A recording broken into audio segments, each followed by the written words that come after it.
Welcome to Alaska Weather, a production of Alaska Public Media and the National Weather Service, Alaska Region. Produced and broadcast daily from the studios of KAKM, Alaska Weather provides complete forecasts, public, marine, and aviation for all of Alaska. Alaska Weather is made possible by the following sponsors.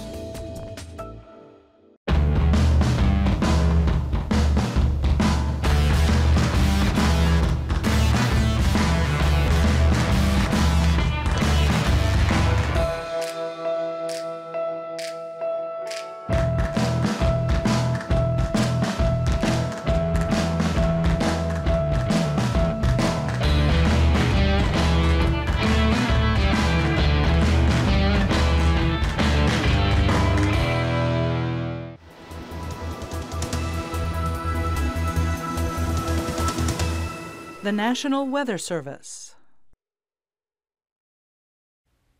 Good Thursday, everyone. I'm meteorologist Dave Snider with the National Weather Service. As always, we encourage you to stay up to date with your local weather information no matter what part of Alaska you're in. You can do that all day long by going to weather.gov/Alaska and clicking on your part of the map. That'll take you to your local forecast information, as well as a way to get your local weather observations and any warnings, watches, or advisories that are posted for your area.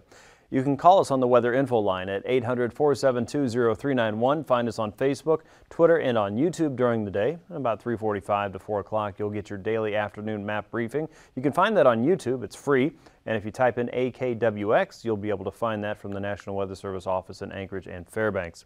Here's what's going on right now. We have flood advisories posted for parts of the western Prince William Sound region, but mainly the Kenai Peninsula. We're watching the Kenai Lake area, where we do have a report that the Russian River dock, I believe, has washed downstream at least a ways due to some higher than normal flow going down the Kenai River. This is all due to a glacial dam lake that has released, pushing more water into the Kenai Lake, and you can see the track of that water level throughout the day here, 9, 10, and then 11, and then 12 feet, and then up to 13 feet earlier today.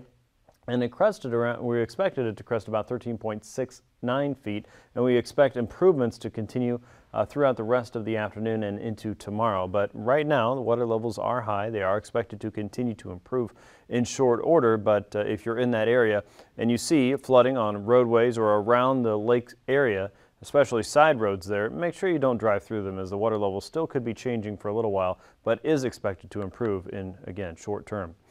Here's how we see things out across the Bering Sea. We have two tropical systems here on the southern end of the map. These are moving away from Hawaii and moving to the west very slowly.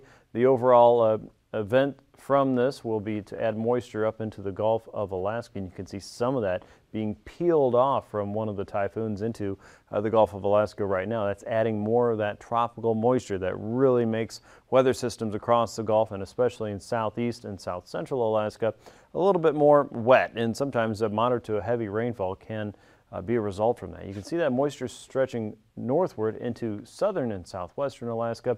Not terribly heavy rainfall rates that we know of right now, but certainly a persistent and wet pattern for south central and southwestern Alaska earlier today. The back edge of that working through Kodiak Island and parts of the Alaska Peninsula earlier this afternoon. Up north, a fairly dry day north of Fairbanks all the way to the North Slope and Barrow. You can see low clouds and fog across the Arctic coast. To the west, several other waves of low pressure are sitting across the north and western Bering. Each one of those stirring up more clouds and some occasional light rainfall, but overall nothing too plentiful with the moisture there. Southeast enjoying a fairly dry day today. You can see the clouds are coming your way, and probably less than 12 hours rainfall will be knocking on the doorsteps for those north of Sitka to Yakutat. As we look at the forecast maps, you'll see that in a moment. Low pressure earlier this afternoon at 1,005 millibars, very close to Bristol Bay, with warm and wet air moving across Kodiak Island. Light rainfall continues for south central Alaska, Prince William Sound, all the way up into the Matanuska and Susitna Valley. Southeast is dry with the effects of high pressure helping you out. That ridge as high as 1,025 millibars, even stronger up across the Arctic at 1,029 millibars there. Pockets of fog there across the Arctic coast. Low pressure across the Bering Strait at 1,003 millibars, and you can see plenty of clouds all the way across the Bering with areas of rain and drizzle across the western chain. Most areas in between fairly dry at this point. Tonight's forecast keeps low pressure moving just south of Prince William Sound region with 1,007 millibars there around the low pressure core. The frontal boundary is sweeping across the Gulf very slowly from southwest to north and east, but it is going to increase the cloud cover across the northern parts of the Panhandle. Light rain should continue for south central and southwestern Alaska into Norton Sound, around Nome, all the way out toward Tin City, and around St. Matthew, and spotty locations across the Aleutians, including Nikolsky, but perhaps not as far east as Dutch Harbor, Unalaska, in any great fashion as we head through the nighttime. Fog continues across the Arctic coast into tomorrow, and rain will probably spread for most of the southern third of the state as we get into Friday afternoon. Low pressure across the northern Gulf drops to about 1,002 millibars there. The frontal boundary kind of consolidating a little bit more.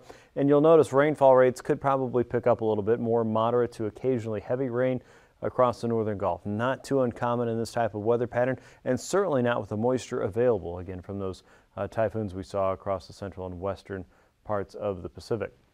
1,021 millibar high, trying to gain some ground across the central and western Gulf. For right now, it's just going to chip away at some of the cloud cover, but showers and unsettled weather will continue for the Bering as another wave of low pressure approaches St. Matthew and the west coast. That'll keep more showery weather north of the Alaska Range. Some clouds may obscure the peaks and certainly some of the passes for a time. Most areas are looking at marginal conditions more than IFR conditions tomorrow, though that could be hit and miss for a few select spots. Saturday's forecast shows the front moving into southeastern Alaska. Low pressure is starting to fill in or weaken at 1,012 millibars.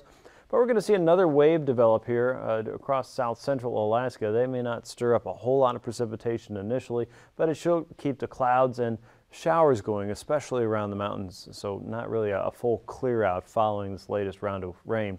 For southwestern Alaska, pockets of rainfall there across the YK and across the Alaska Peninsula all the way into the eastern Aleutians. With warmer air building in, we see another wave of low pressure developing at 1,002 millibars. Highs sitting just south of Adak and Atka. That will probably lock in a better chance for fog across the central chain all the way up into the southern Bering. And more clouds than anything else for the Arctic coast for our friends from Prudhoe Bay westward toward Barrow, Wainwright, all the way into Kotzebue Sound. Once you get into Kotzebue Sound, you probably see a better chance for some showers there, including areas around Norton Sound, Unalakleet, and south and west in toward Dillingham and King Salmon and Bethel.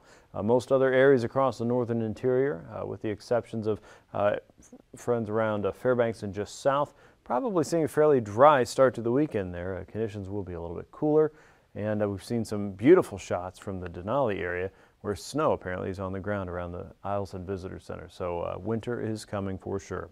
Here's a look at temperatures now across southeast. Looks like most areas were in the 50s and 60s for southeast with a lot of sunshine today in many locations. A day to be enjoyed for sure. 50s across Prince William Sound toward the Kenai Peninsula, 50 around Kenai itself, 51 for Anchorage. The Susitna Valley hovered in the mid-50s for a good part of the day, 59 around Golcana. Northway saw 58. Eagle made it up to 60 degrees. Even warmer was Fairbanks at 67, 59 around Fort Greely and around Denali. And then the Healy region, it was about 63 degrees. 52 around McGrath, 64 in Tanana, 57 for Fort Yukon. And Aktuvik Pass reached into the lower 50s this afternoon. 30s for the Beaufort Seacoast from Barrow eastward toward Kaktovik. You saw about 35 to 36, even 37 degrees around Prudhoe Bay and Dead Horse. Inland temperatures even warmer, and then Wainwright hit 48 degrees. Kotzebue Sound temperatures also fairly mild today, 50s and 60s there, 53 in Nome, 62 in Galena, and lower 50s for Bethel and most of southwestern Alaska with Savunga at 48. Bristol Bay and Dillingham, King Salmon specifically in the mid to upper 50s, even 60 degrees there around King Salmon. Lower 60s for Kodiak. Upper 50s for a good chunk of the Alaska Peninsula. 63 though in Sandpoint. The Pribilofs were in the lower 50s, and the central and western chain hovered in the lower 50s this afternoon as well. Low temperatures tonight will stay in the mid to upper 40s across the western half of Alaska. A little bit further east under clearer skies, look for temps to be as cold as about 30 degrees. A few select places in the eastern Brooks Range and around the Yukon Flats probably dipping into the 20s. For southeast, look for lower to mid 40s for many. Kodiak Island 52. Upper 40s to lower 50s for the Alaska Peninsula. 48 in St. Paul, south central in the upper 40s with highs tomorrow back in the mid-50s, 64 in Fairbanks. Lower 40s for most of the Arctic coast. Kotzebue Sound temps in the 50s and low 60s. Mid-50s for Norton Sound, 55 in Nome. Again, Fairbanks 64, South Central in the low to mid 50s, and Southeast probably mid 50s to a few places, might even reach up towards 60 degrees like Craig, Klawock, Ketchikan, and Annette. Now, flying weather shows just isolated pockets of IFR, most of that to the west of the Alaska Range and out over the water across the Gulf. The northern parts of the Yukon Delta, including areas closer to Ammonok and northward towards St. Lawrence Island, as well as the Arctic coast. We're looking at IFR conditions there. Most other places, any restrictions will be MVFR. AKwx Pass looks to start off just fine tomorrow. VFR conditions there, but a little bit further east, Adigan Pass looking at MVFR conditions, transitioning toward improvement, though, for your Friday. Lake Clark and Merrill Pass, we might see that swing over toward MVFR conditions. Rainy Pass probably holding at IFR. It'll be very close, especially on the western side. East side should be okay. Windy Pass, MVFR conditions expected there, and for Isabel Pass, the same for Mentasta Pass, also looking at marginal conditions throughout your day. Tanita Pass, we expect to see marginal restrictions. Portage Pass looking at MVFR through most of your Friday, and Chilkoot and White Pass will likely lean over toward MVFR if you've got plans that take you through the Chilkoot and White Pass regions. Now, freezing levels show that colder air is shifting eastward across the northern parts of Yukon. 6, 8, and 10,000 foot lines showing across the Aleutians and northward into the central Bering. And we can see some of that warmer air is lifting northward, feeding into low pressure across the eastern Gulf. And as another one organizes, we'll see that pattern shift around just a little bit more. Icing potential is pretty high up there, at least 10,000, probably even higher in some cases across the northern Gulf. Right now, the risk seems to hover around light to isolated, moderate at worst. We've got a pocket of moisture hovering in the lower and middle Yukon Valley, as well as the central Aleutians at this point for tomorrow. The jet stream shows a pretty active pattern. Each one of these little bumps is another wave of storm energy, let's say, going through the river of air that's controlling all the weather down below it.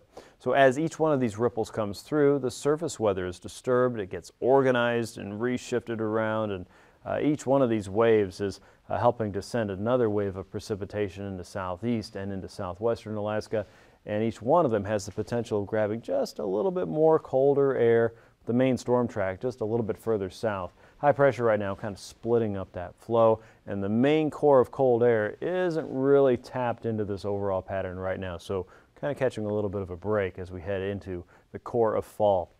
9,000 feet, winds are fairly light coming in from the west, 5 to about 15 knots or so. The main weather pattern here showing low pressure across the central Bering Sea at 10 to 25 knots with a westerly wind coming across the Aleutians and a southwesterly flow coming into southeast. Winds right now across the Arctic coast, especially the Beaufort, coming in from the east about 15 to 30 knots. At 3,000 feet, you can see winds are a little bit lighter from the Beaufort Sea coast coming out of the southeast at about 10 knots, fairly light across the interior. Low pressure is holding across the northern Gulf with winds moving across the Alaska Peninsula and Kodiak Island at 25 to 30 knots. And southwesterlies fairly light when they reach southeast, but over the water they're a little bit stronger. And across the southwest coast, only about 10 knots or so from the west and northwest. Turbulence, then, we're really going to focus on a pretty narrow band right next to the coast tomorrow across the northern Gulf, stretching from about Resurrection Bay around Middleton Island, just outside of Prince William Sound, to Cordova and Yakutat, and then all the way south, perhaps as far south as Sitka, maybe even just a hair south than that. Below 4,000 feet, though, is where you're going to find that fast-moving, very narrow corridor of air that could be strong enough to create at least a little bit of chop, maybe even occasional moderate there. So mostly it's going to be very confined to that small area, and out over the open water is that frontal boundary and systems moving eastward. Other than that, it looks like you're just going to have to watch out for some occasional MVFR and maybe some IFR if you're trying to head through Rainy Pass tomorrow. Let's look at your aviation forecast. I'll be back with your marine weather here in just a few minutes. Stay tuned.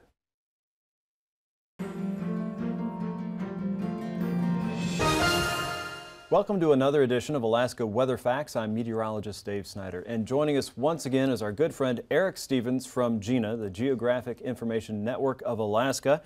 He is here and has been here many times to talk to us about weather satellites and how those can help Alaskans understand our weather, how we can do better detection, keep more people safe from things even like volcanic ash. But today, Eric, you're going to talk to us a little bit more about weather satellites and how that can keep Alaskans safe and protect our property from wildfire, right? That's right, Dave. Today's topic is where there's smoke, there's fire. And thanks for having us back again to Alaska Anytime. Weather. Well, weather satellites have a lot of different instruments on them. It turns out that the electromagnetic spectrum has a lot going on in it, and only one part of that is visible light, what we see. Right. Weather satellites, of course, report that. Today's topic is wildfires. Okay. There are some people who say that in Alaska in the summertime you don't have severe weather. These people are usually from Oklahoma or somewhere, and F5 tornadoes tend not to occur in Alaska. Right. People have also said what we do have in the summer. What is Alaska's severe summer weather can be hydrology, Right. flash flood and erosion in the mountains and things like that, and fires, wildfires. Absolutely. Those were here in 2004, certainly remember that. We've got an example here from 2014. Now, it was a quiet season overall, but in May, down on the Kenai Peninsula, we had a wildfire on the Funny River, and this is a satellite image from a polar orbiter that went right over Alaska, and we can see the plume of smoke coming out of that fire on the Kenai, curling down. It's caught in the wind. Right. It goes down toward Kodiak Island, curves around. You can see it circulating around a low-pressure system that's in the Gulf of Alaska. It was a beautiful picture. Oh my gosh. Except there was a fire. There's a fire there. The nice thing is with this satellite image, you can tell where the fire origin is, where the smoke is coming from. And it's a color image. We're looking at the wavelength spectrum of about 0.4 to 0.7 micrometers or microns. That's what the human eye would see. If you were riding on the satellite and looked down, you could see this kind of an image. Right. So that's pretty nice. But it turns out there's more to the electromagnetic spectrum than just visible light. Okay. You've heard of infrared, ultraviolet, that kind of thing. If we move into longer wavelengths, let's go to one specifically, 3.7 micron. Okay, 3.7. Why worry about that one? Okay. Well, we've got an example here. 3.7, it turns out, happens to be very sensitive to a certain temperature range, temperatures where fires burn. Okay.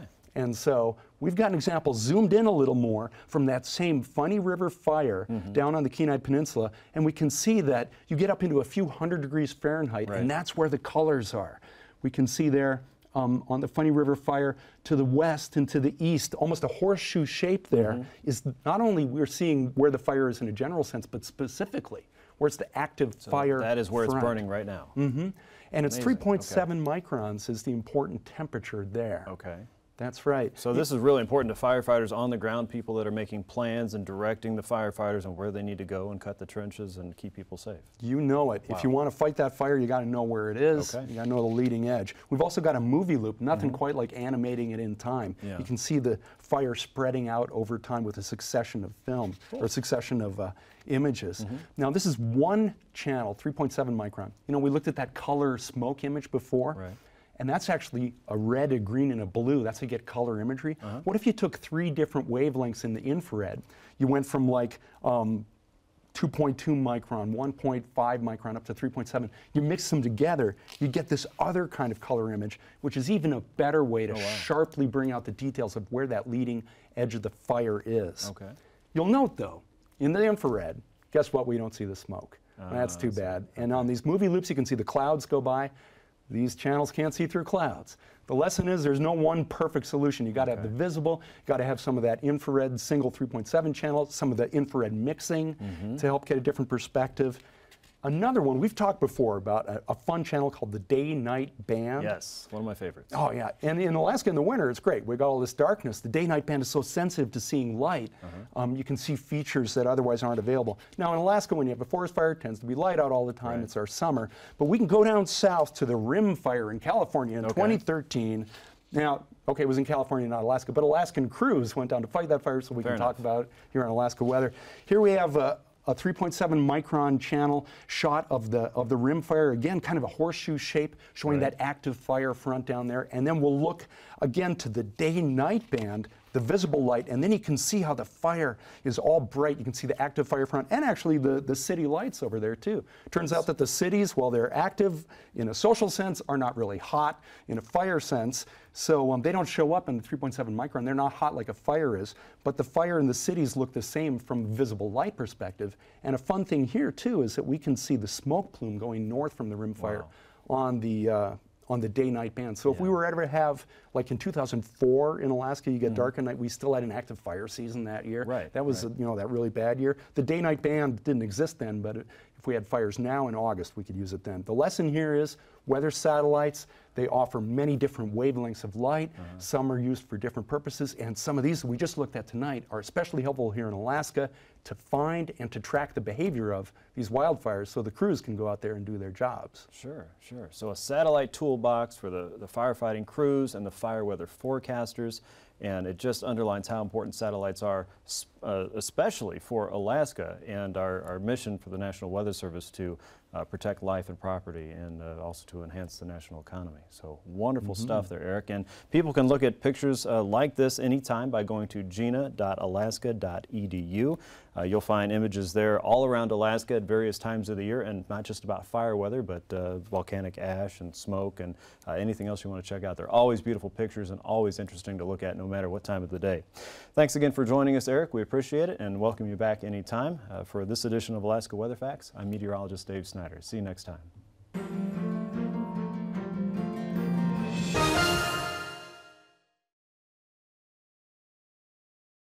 When I go out on the water, I want to concentrate on having fun. I check the water and weather conditions before I go. I don't want to struggle against tidal currents, wind, or big waves, or be caught off guard by changing weather. I always wear a life jacket and dress for the water temperature. In cold water, hypothermia is a real risk. I make sure my skill level matches the conditions, and I always kayak with other people. Play it safe and have fun.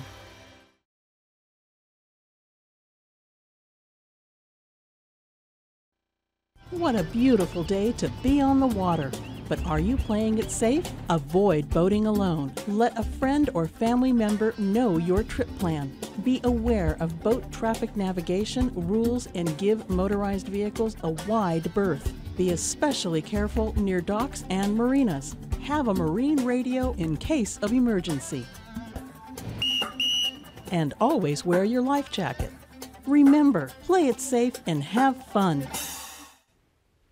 Time for a look at your marine forecast for southeastern Alaska. We're still watching a southerly flow move through the inner and outer coastlines as low pressure is advancing from the west, so that makes sense, and with a counterclockwise rotation expected there. 10 to 25 knots on the inside, 3 to 5 foot seas in the central and northern parts of the inner coast, and a southeasterly flow up to 35 knots outside of Yakutat and Icy Cape. Look for waves there up to 11 feet with 6 foot seas outside of the Dixon entrance. For Saturday, a little bit of a shift there to the south. Look for onshore winds coming into the Dixon entrance from the west, 20 knots with a 9 foot sea. Southeasterlies inside of the coast. Looking for 20 to 25 knots, a little bit slower across the Lynn Canal, down to 15 knots with a 3 foot sea. Otherwise, southeasterlies continue from Sitka northward toward Yakutat, 25 knots with 9 foot seas in most areas there on Saturday. For south central, we expect a very light and northeast and north flow coming down Cook Inlet, 15 to as strong as 20 knots, with a wind shift out across the Barrens, a northwesterly flow at 25 knots, and east and northeasterly winds coming across Prince William Sound out toward Resurrection Bay and the western Gulf Coast, 30 to 35 knots in most areas. Now, winds will become a little more light and variable as we go through Saturday. Look for 1 to 2 foot seas across most of Cook Inlet, a westerly flow coming across the Barrens, and then picking up a little bit there, up to 6 feet as you get east of the Barren Islands. A light and variable flow for the north and western Gulf, a little bit more of a northwesterly flow as you get outside of Prince William Sound. 15 knots there with a 7 foot sea. Also looking for more of a westerly flow, also at 15 knots east of Kodiak Island, and southwesterlies inside of Shelikof Strait with a 3 foot sea. Those winds again become a little more westerly as you get just west of the Barrens. For the Alaska Peninsula, look for 15 to 20 knots on the Bering Sea coast, 3 to 5 foot seas as you head into Bristol Bay. Those seas will be a little bit higher there. Westerlies across the North Pacific, 15 to 20 knots all the way up the Pacific coast toward Castle Cape. You're looking at 8 foot seas out toward Chignik. For Saturday, a light and variable flow on the Pacific coastline with 6 to 7 foot seas, 2 to 3 foot seas across the Bering, 10 to 15 knots as winds come in from the west on Saturday. Going out the Aleutians just a little bit more. Winds remain fairly light on Friday, 10 to 15 knots all areas with 3 to as high as 7 foot seas from Nikolsky to Atka. More of a southerly flow across Adak out towards Shemya, 15 knots there, and 7 to 8 foot seas across the Pacific coast for Friday. As we get into Saturday, winds are going to pick up a little bit more ahead of the next wave of low pressure that's starting to drag in some warmer and wetter air across the western chain. 8 to 9 foot seas there and a southeasterly wind 20 to 25 knots and 10 to 15 knot winds for most of the central and eastern chain. Winds will be a little more southerly across the Pacific coast and a little more westerly across the Bering Sea coast, and still a little more variable north of Adak and Atka as they become influenced by that westerly flow. Across the west coast, look for light westerly winds, onshore winds for most of the Yukon-Kuskokwim Delta, 10 to 15 knots all areas there. 2 to 4 foot seas at their highest outside of Kuskokwim Bay. Southwesterlies for the Pribilofs with a light 3 foot sea, and 4 foot seas across the St. Matthew Island waters on a 15 knot wind. That becomes a little more light and variable as we get into Saturday. 10 knot winds for the Pribilofs and Kuskokwim Bay, a northerly flow coming across St. Lawrence Island with a 2 foot sea expected there. As we get into the Arctic coast, look for an easterly flow coming across the Beaufort Sea coast, 25 to 30 knots with 6 to 7 foot seas. East and southeasterlies coming across the northwestern coast and the Chukchi. Looking for 4 foot seas outside of Kotzebue Sound for Saturday. Winds become north and easterly with time. 15 knots all areas there with 3 to 4 foot seas. A little bit stronger flow still holding on to the Beaufort Sea coast, though it does diminish down to 20 knots with a 4 foot sea expected on Saturday. Recapping tonight's weather, flood advisories continue for areas around the Kenai Lake region. Flooding was taking place, but it is expected to improve as we go through the nighttime hours. A glacial dam lake did release, and water came up to a minor to maybe even approaching moderate flood stage, which means some side roads in areas around the lake may be seeing some flooding, and there could have some impacts on the Russian River as well.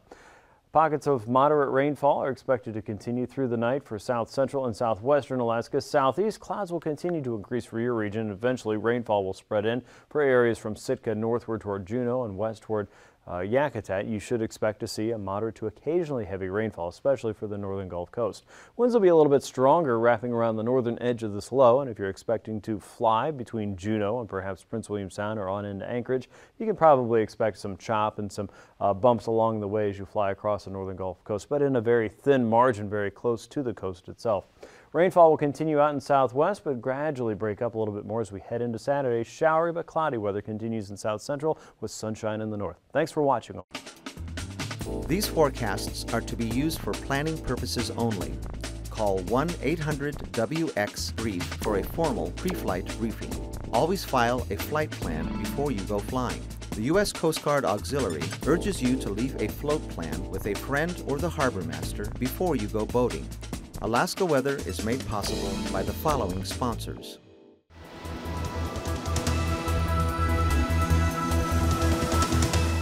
The National Weather Service.